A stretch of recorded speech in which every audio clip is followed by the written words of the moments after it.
Testemunhos Seletos, volume 2, capítulo 44. O inestimável dom.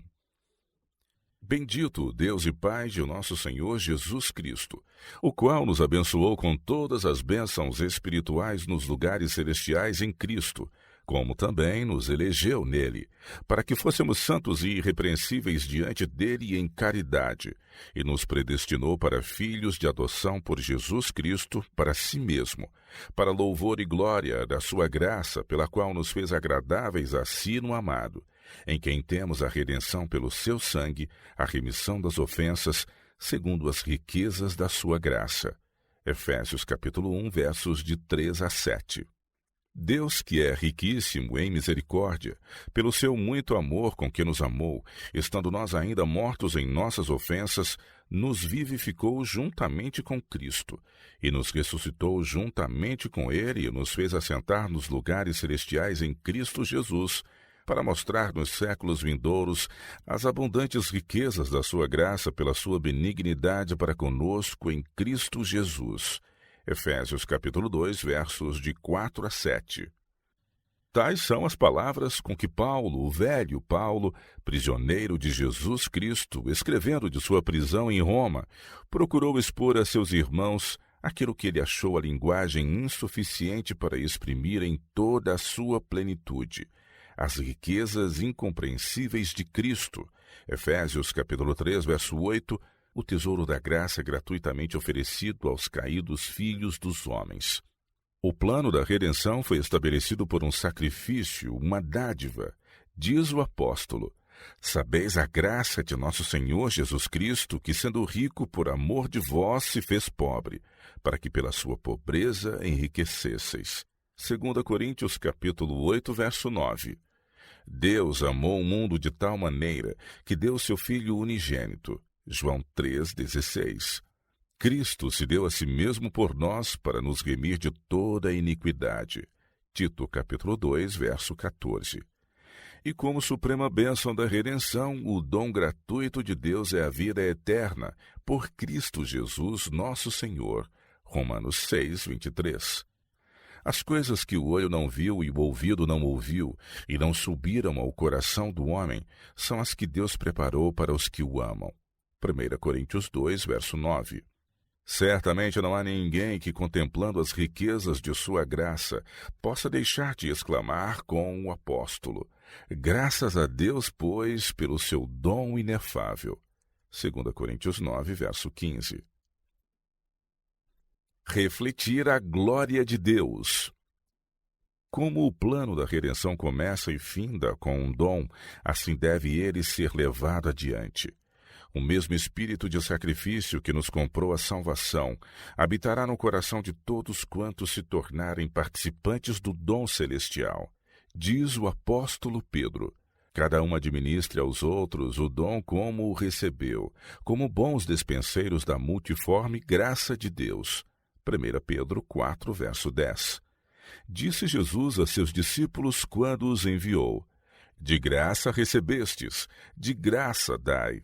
Mateus 10, verso 8. Não pode haver na pessoa que se acha em harmonia com Cristo nada de egoísmo ou exclusivismo. O que bebe da água viva verificará que ela é nele uma fonte de água que salte para a vida eterna. João 4,14. O Espírito de Cristo é dentro dele uma fonte que brota no deserto, para refrigerar a todos e fazendo com que os que se acham prestes a perecer fiquem mais ansiosos de beber da água da vida. Foi o mesmo espírito de amor e abnegação que habitou em Cristo, que impeliu o apóstolo Paulo a seus múltiplos labores. Eu sou devedor, diz ele, tanto a gregos como a bárbaros, tanto a sábios como a ignorantes. Romanos 1, 14. A mim, o mínimo de todos os santos, me foi dado esta graça de anunciar entre os gentios, por meio do Evangelho, as riquezas incompreensíveis de Cristo. Efésios 3, verso 8. Nosso Senhor pretendia que sua igreja refletisse ao mundo a plenitude e eficiência que nele encontramos. Recebemos continuamente da graça de Deus e, comunicando-a por sua vez, representamos para o mundo o amor e a beneficência de Cristo. Enquanto todo o céu está em movimento, despachando mensageiros a todas as partes da terra, a fim de levarem avante a obra da redenção, a Igreja do Deus vivo deve também colaborar com Cristo. Somos membros de seu corpo místico. Ele é a cabeça regendo todos os membros do corpo. O próprio Jesus, em sua infinita misericórdia, está operando nos corações humanos, efetuando transformações espirituais tão admiráveis que os anjos as contemplam com estupefação e alegria. O mesmo abnegado amor que caracteriza o Mestre manifesta-se no caráter e na vida de seus verdadeiros seguidores. Cristo espera que os homens se tornem participantes de sua natureza divina enquanto estão aqui no mundo, refletindo assim não somente sua glória para o louvor de Deus, mas iluminando as trevas deste mundo com as irradiações do céu. Assim se cumprirão as palavras de Cristo: vós sois a luz do mundo. Mateus 5,14. Nós somos cooperadores de Deus, 1 Coríntios 3,9, despenseiros da multiforme graça de Deus, 1 Pedro 4, verso 10. O conhecimento da graça de Deus, as verdades de sua palavra, bem como os dons temporais, tempo e meios, talentos e influência, constituem todos um legado da parte de Deus para serem empregados para a glória sua e salvação dos homens. Coisa alguma pode ser mais ofensiva a Deus, que está constantemente outorgando seus dons ao homem, do que vê-lo de forma egoísta pegado a esses dons, sem nada devolver ao doador. Jesus está agora no céu preparando mansões para os que o amam. Sim, mais que mansões, um reino que nos há de pertencer. Todos, porém, quantos hão de herdar essas bênçãos, precisam partilhar da abnegação e sacrifício de Cristo para o bem de outros. Responder ao clamor macedônico. Jamais houve maior necessidade de diligente e abnegado labor na causa de Cristo do que agora, quando as horas do tempo de graça se estão rapidamente a encerrar e a derradeira mensagem de misericórdia tem de ser dada ao mundo.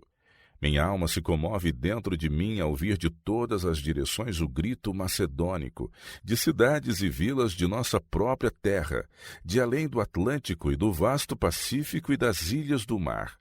Passa e ajuda-nos. Atos 16, verso 9. Irmãos e irmãs, respondereis vós a esse clamor dizendo: faremos tudo ao nosso alcance, tanto em enviar missionários como em dar dinheiro. Renunciaremos a nós mesmos no embelezamento de nossa casa, no adorno de nossa pessoa e na satisfação do apetite. Poremos na causa de Deus o dinheiro que nos foi confiado e devotar-nos-emos também sem reservas à sua obra. As necessidades da obra são-nos expostas. Os tesouros vazios constituem para nós muito comovente apelo. $1 agora vale mais do que 10 no período futuro. Trabalhai, irmãos, trabalhai enquanto tendes oportunidade, enquanto o dia se prolonga. Trabalhai, pois, a noite vem quando ninguém pode trabalhar. Quão presto vem aquela noite, impossível vos é dizer. Agora é a vossa oportunidade, aproveitai-a. Se existem alguns que não podem fazer esforço pessoal na obra missionária, que vivam economicamente dando de seus rendimentos. Podem, assim, contribuir com dinheiro para o envio de revistas e livros para os que não têm a luz da verdade. Podem ajudar a pagar as despesas de alunos que se estão preparando para a obra missionária. Que todo o dinheiro que vos for possível poupar seja posto no banco celeste. Não ajunteis tesouros na terra, onde a traça e a ferrugem tudo consomem, e onde os ladrões minam e roubam.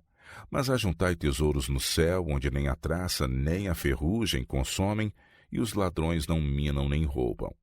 Porque onde estiver o vosso tesouro, aí estará também o vosso coração. Mateus capítulo 6, versos de 19 a 21.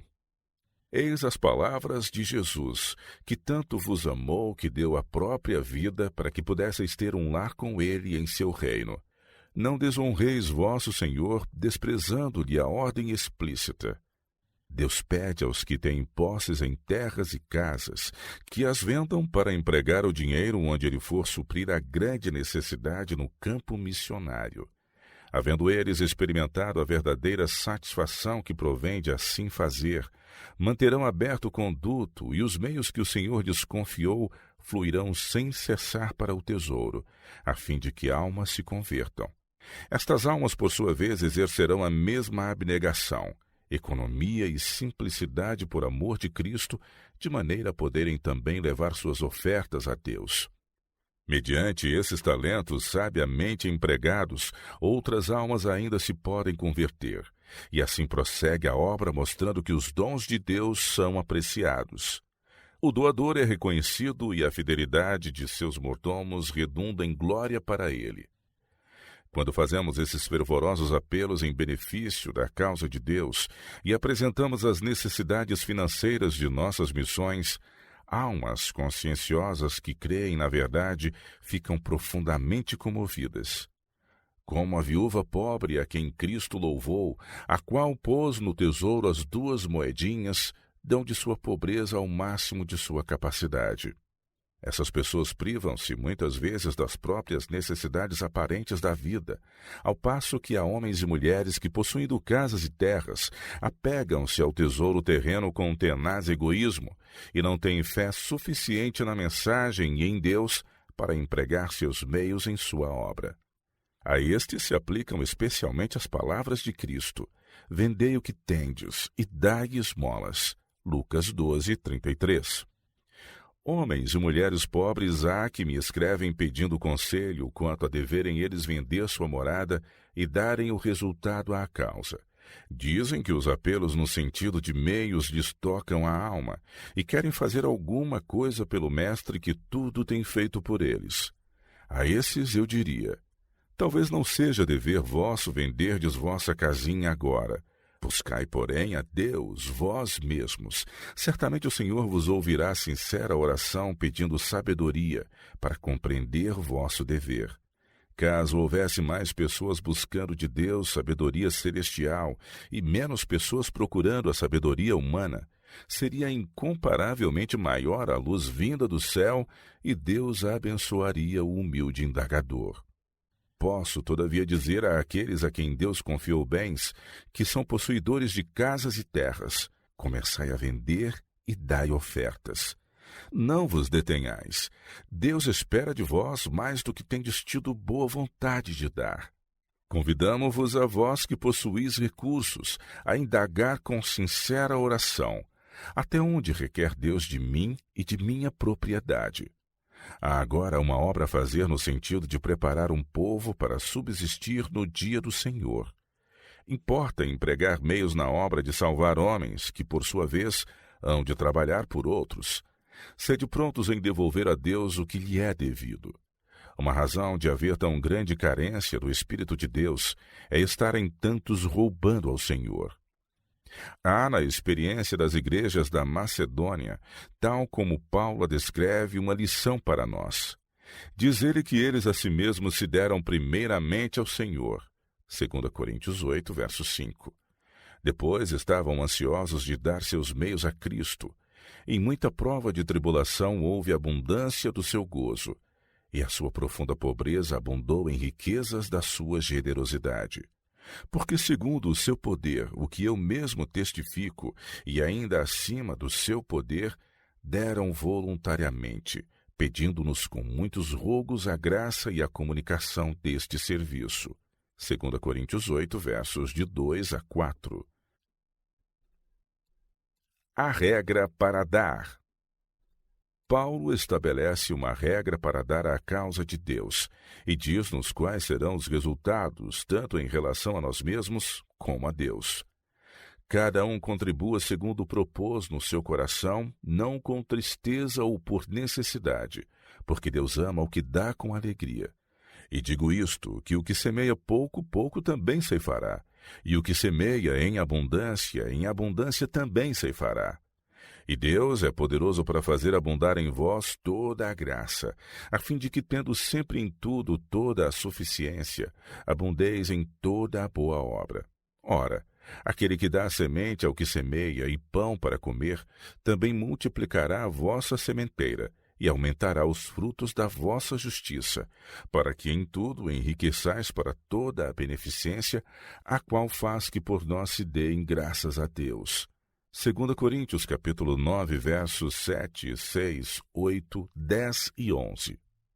Não devemos pensar que podemos fazer ou dar qualquer coisa que nos dê direito ao favor de Deus. Diz o apóstolo: que tens tu que não tenhas recebido? E se o recebeste, por que te glorias, como se não o houveras recebido? Quando Davi e o povo de Israel haviam reunido o material que prepararam para a construção do templo, o rei, ao entregar o tesouro aos príncipes da congregação, regozijou-se e deu graças a Deus em palavras que deviam permanecer sempre no coração do povo de Deus. Davi louvou ao Senhor perante os olhos de toda a congregação. E disse Davi: Bendito és tu, Senhor, Deus de nosso pai Israel, de eternidade em eternidade. Tua é, Senhor, a magnificência e o poder e a honra, e a vitória e a majestade, porque teu é tudo quanto há nos céus e na terra. E na tua mão está o engrandecer e o dar força a tudo. Agora, pois, ó Deus nosso, graças te damos e louvamos o nome da tua glória. Porque quem sou eu e quem é o meu povo, que tivéssemos poder para tão voluntariamente dar semelhantes coisas? Porque tudo vem de ti, e da tua mão tu damos. Porque somos estranhos diante de ti, e peregrinos como todos os nossos pais. Com uma sombra são os nossos dias sobre a terra, e não há outra esperança. Senhor, Deus nosso, toda essa abundância que preparamos para te edificar uma casa ao teu santo nome, vem da tua mão e toda é tua. E bem sei eu, Deus meu, que tu provas os corações e que da sinceridade te agradas. Eu também, na sinceridade de meu coração, voluntariamente dei todas estas coisas. E agora vi com alegria que o teu povo, que se acha aqui, voluntariamente te deu. 1 Crônicas, capítulo 29, versos de 10 a 17. Fora Deus que provera o povo com as riquezas da terra, e seu espírito o fizera voluntário para levar das preciosidades que possuíam para o templo. Tudo era do Senhor. Se seu divino poder não houvesse movido o coração do povo, os esforços do rei teriam sido em vão e nunca se haveria construído o templo. Tudo quanto os homens recebem da generosidade divina pertence ainda a Deus. Tudo quanto ele tem concedido das coisas valiosas e belas da terra é colocado em nossas mãos para provar-nos, para sondar a profundidade de nosso amor por ele e de nossa apreciação de seus favores.